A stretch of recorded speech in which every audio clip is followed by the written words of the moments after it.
ট্যুরে যাওয়ার আগে এবারে আর আইব্রো থ্রেডিং করাইনি, কারণটা হলো এই যে এই প্রোডাক্টটা রিভিউ দেবো বলে। মাঝে এটা দিয়ে আমি একবার ট্রাই করেছিলাম, যেটা আর আপনাদের সাথে শেয়ার করা হয়নি। তবে এটা সম্পর্কে আপনাদের আগ্রহ দেখে ভাবলাম আজকে ফাইনালি শেয়ার করেই দিই এর রিভিউটা।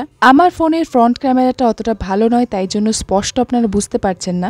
যদি একটু কষ্ট করে খেয়াল করে দেখেন তবে দেখবেন জাস্ট দুটো স্ট্রোকেই কিন্তু নিচের দিকের আইব্রোর যে এক্সট্রা পার্টগুলো ছিল সেগুলো ক্লিন হয়ে গেছে। ওখানে আমার আর দ্বিতীয়বার চালাতেই হয়নি ট্রিমারটা। আইব্রোর উপরের পার্টটাও তাই। এটা তো আমার কাছে ভীষণ ভীষণ ভীষণ ভালো মনে হয়েছে। তবে একটা জিনিস, আপনি যদি প্রচন্ড ঘেমে থাকেন তো সেই অবস্থায় কিন্তু এটা হতে চায় না, কারণ আইব্রোগুলো স্কিনের সঙ্গে লেগে থাকে আর ওই ট্রিমারের ব্লেডের মধ্যে যায় না। তো হালকা একটু পাউডার দিয়ে নিতে পারেন যাতে আইব্রোগুলো একটার সঙ্গে একটা লেগে না থাকে।